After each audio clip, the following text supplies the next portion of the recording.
Intensive revision. ఇది ఆంధ్రప్రదేశ్లో July 1వ తేదీ నుంచి మొదలు కాబోతా ఉంది. దీని గురించి చాలామందికి చాలా రకాల అనుమానాలు, అపోహలు ఉన్నాయి. బెంగాల్లో ఈ డ్రైవ్ వల్ల వల్ల 91 లక్షల నుంచి 92 లక్షల ఓటర్లు తీసివేయడం జరిగింది. అందులో ప్రధానంగా ముస్లిం ఓటర్లు పోయినారు, క్రిస్టియన్ ఓటర్లు తీసేసినారని చెప్పేసి ఒక రూమరు, ఒక అపవాదు కూడా జరిగింది. ఇది ఆంధ్రప్రదేశ్లో జూలై 1 నుంచి మొదలు కాబోతా ఉంది.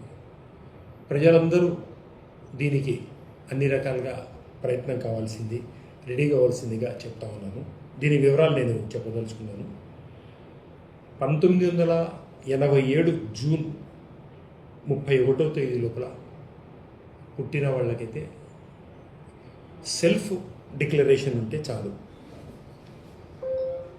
30 జూన్ 1987కు ముందుంటే సెల్ఫ్ డిక్లరేషన్ ఒకటి ఉంటే సరిపోతుంది. అంటే తన ఐడి కార్డు ఏదో ఒకటి చూపెడితే అతను ఏ డీటెయిల్స్ ఇవ్వాల్సిన ఉండదు, దానివల్లనే అతని ఓటు ఖచ్చితంగా ఉంటుంది. 1/7/87 నుంచి 3/12/2004 వరకు ఆ మధ్యలో పుట్టిన వాళ్ళకైతే తన సెల్ఫ్ డిక్లరేషన్తో పాటు తల్లిదండ్రుల్లో ఏ ఒక్కరిదైనా సరే డిక్లరేషన్ వాళ్ళ ప్రూఫ్ కూడా ఇవ్వాల్సిన అవసరం ఉంటుంది. ఆ ప్రూఫ్లో ఉండే పేర్లతో ఈ పేర్లు ఖచ్చితంగా మ్యాచ్ ఖచ్చితంగా కావాలి. తల్లిది కానీ తండ్రిది కానీ ఒక సెల్ఫ్ ప్రూఫ్ ఇచ్చి దాంతో మ్యాచ్ కావాల్సిన అవసరం ఉంది. అలాగే 3 డిసెంబర్ 2004లో తర్వాత పుట్టిన వాళ్ళకైతే సెల్ఫ్ ప్రూఫ్తో పాటు తల్లిదండ్రుల్లో ఇద్దరిది ఖచ్చితంగా డిక్లరేషన్ ఇవ్వాల్సిన అవసరం. అంటే ఆ ఇద్దరి సర్టిఫికెట్స్ ఇస్తూ తన సెల్ఫ్ డిక్లరేషన్ మూడు ఐడీలు ఖచ్చితంగా ఇవ్వాలి. తనది, తల్లిది, అలాగే తండ్రిది 2004 తర్వాత చూపించేవాళ్ళు. ఇదైతే ముఖ్యంగా దీన్ని 3 కేటగిరీలుగా చేయడం జరిగింది. 3 కేటగిరీలు 87కు ముందు, 2004కు ముందు, 2004 తర్వాత ఈ రకంగా చేయడం జరిగింది. జూన్ 87కు ముందు వాళ్ళు కేవలం సెల్ఫ్ ప్రూఫ్తో సరిపోతుంది. డిసెంబర్ 2004కు ఉన్నప్పుడు తల్లి కానీ తండ్రి కానీ వాళ్ళ డిక్లరేషన్ కావాలి. డిసెంబర్ 2004 తర్వాత పుట్టిన వాళ్ళకైతే ఖచ్చితంగా మదర్ అండ్ ఫాదర్ ఇద్దరి ప్రూఫ్స్తో సహా ఖచ్చితంగా డిక్లరేషన్ ఇవ్వాల్సిన అవసరం ఉంది. అలాగే ఈ ప్రూఫ్స్లో ఏవేవి ఉన్నాయని చెప్పేసి ఒకసారి వివరంగా చెప్పడం జరుగుతాం.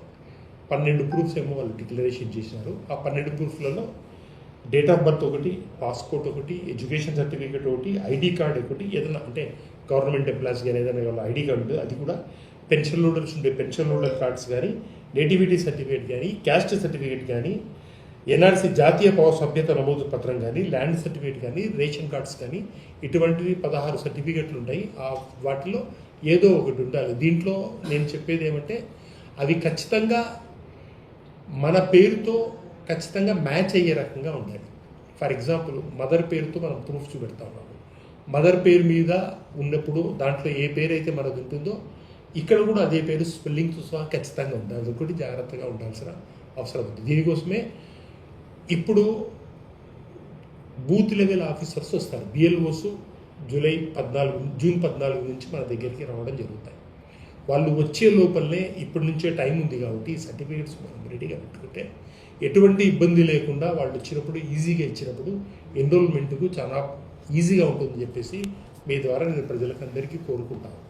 ఇప్పుడే మన సర్టిఫికేట్స్ రెడీ చేసి పెట్టుకుంటే ఇవి ఉన్నాయి కాబట్టి బూత్ లెవెల్ ఆఫీసర్స్ మన దగ్గరకు వచ్చినప్పుడు ఇవ్వడానికి కన్వీనియంట్గా ఉంటుంది.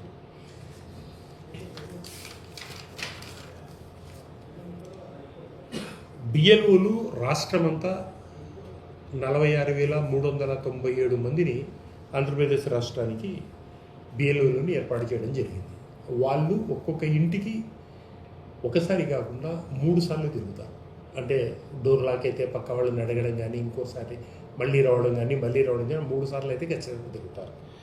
జూన్ 15 నుంచి జూలై 14 వరకు బూత్ లెవెల్ ఆఫీసర్స్ మా దగ్గరికి వస్తారు. అలాగే వీళ్ళు ఒక ఫెసిలిటీ ఇచ్చారు. మనకు గుర్తింపు పొందిన జాతీయ పార్టీలు బిఎల్ఎస్ను ఏర్పాటు చేసుకోమని చెప్పారు. బూత్ లెవెల్ ఏజెంట్లను ఏర్పాటు చేసుకోమని చెప్పారు. వైఎస్ఆర్సీపీ తరఫున కూడా బూత్ లెవెల్ ఏజెంట్లను మనం ఖచ్చితంగా ఏర్పాటు చేస్తాము.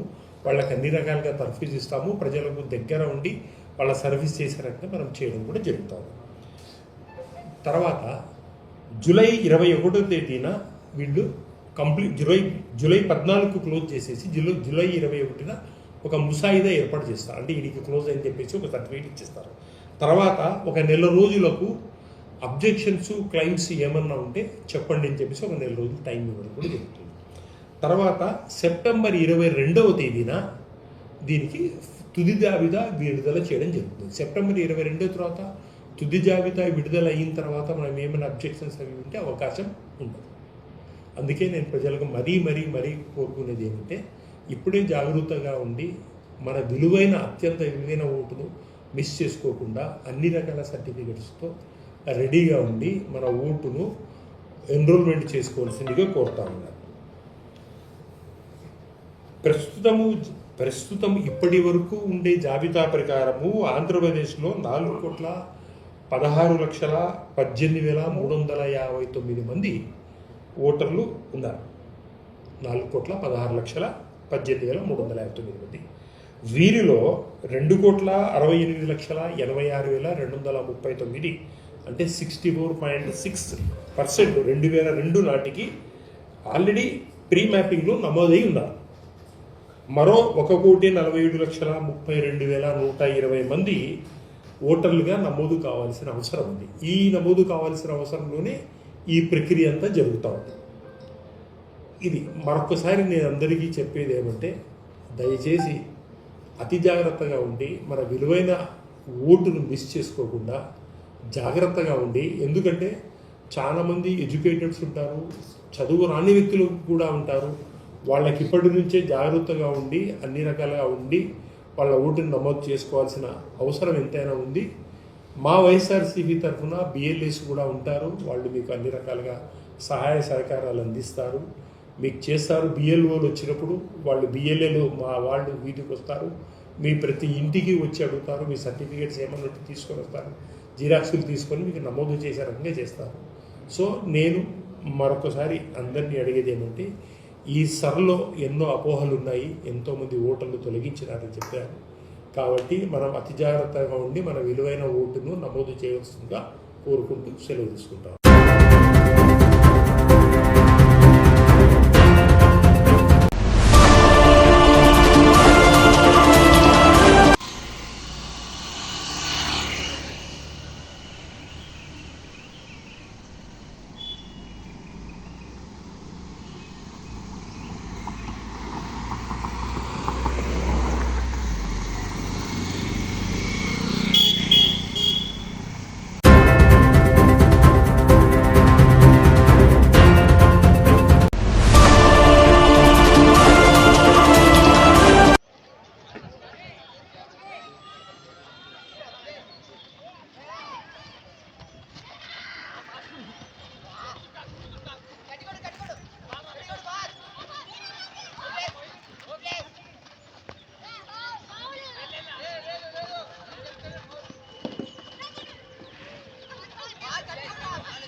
ఫుట్బాల్ ఆడిన వాళ్ళు పోయి ఆడ పోయి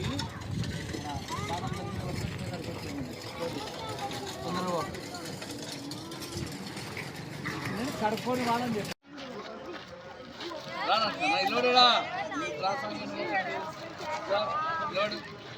ఎప్పుడు కూడా దూరం ఉండకూడదు, మంచి పని పెద్ద పనికి దూరం ఉండదు మంచి. అవునా కదా?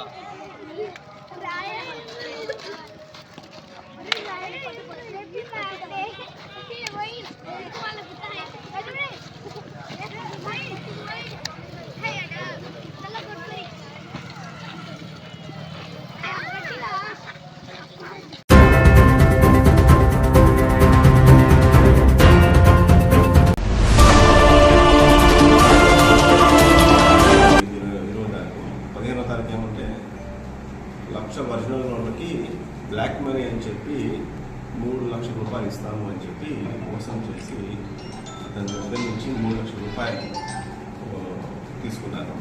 ఆ విషయంలో ఇన్వెస్టిగేషన్ బాగా మనం ఒకరిని అరెస్ట్ చేయడం జరిగింది. అతని పేరు బ్యాత్వలి బెలవలికి చెందిన బ్యాత్వలి విలేజ్కి సంబంధించిన అతను గొల్ల వెంకటేష్ అతన్ని అరెస్ట్ చేశాం. అతని దగ్గర విచారించగా అతన్ని అరెస్ట్ చేసి ఈ బ్లాక్ మనీకి సంబంధించి ఈ కాగితాలు, ఈ యొక్క ఒరిజినల్ ఒక 500 నోట్లు, ఈ కెమికల్స్ ఏవైతే దానికి ఉపయోగిస్తారో దానికి సంబంధించిన కెమికల్స్ అన్ని కూడా రికవరీ చేశాము. డబ్బులు ఒక 2 లక్షల రూపాయలు రికవరీ చేసి ఈరోజు అతన్ని రిమాండ్ కూడా పంపిస్తున్నాము. అందులో భాగంగా ఒక డెమో ప్రజలకి అవగాహన ఉండాలనే ఉద్దేశంతో ఈ డెమో ఒకటి మీ ముందు ఏర్పాటు చేస్తాము. ముందుగా తీసుకొచ్చాము.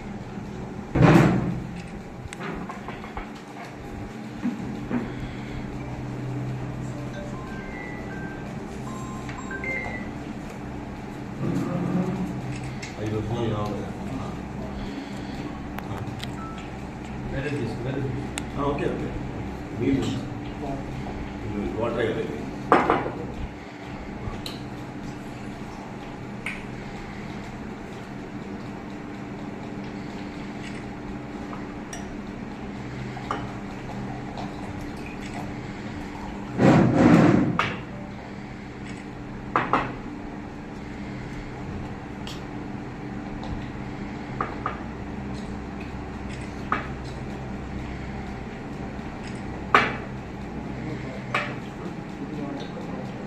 వాటర్లో కావు, ఇది బ్లాక్ పేపర్ కాబట్టి ఇందులో కావు. కాకపోతే ఒరిజినల్ బ్లాక్ పేపర్ కాదు కానీ చూపెట్టడానికి ఎంత పెట్టింది.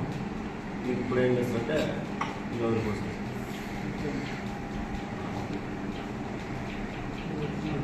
ఒరిజినల్ నోట్కి ఆల్రెడీ దానికి ఏం చూస్తుందంటే టీచర్ చూపిస్తారు. వాటర్లో కూడా కాదు.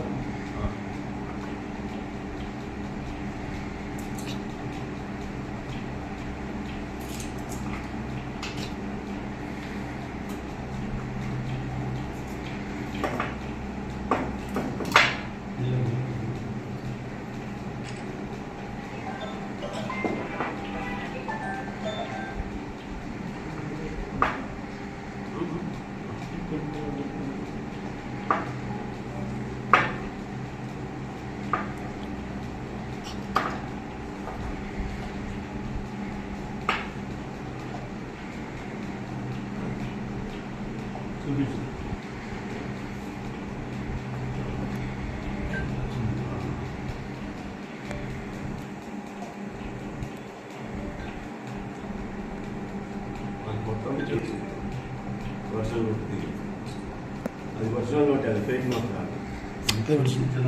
ఈ వర్షాలు ఇవన్నీ వాడు పైన కింద నోట్ పెడతారు కవర్. ఈ వర్షాలు డిమో కోసం రెడీ చేయించినది రికవరీకి 5 రూపాయలు రికవరీ చేసినా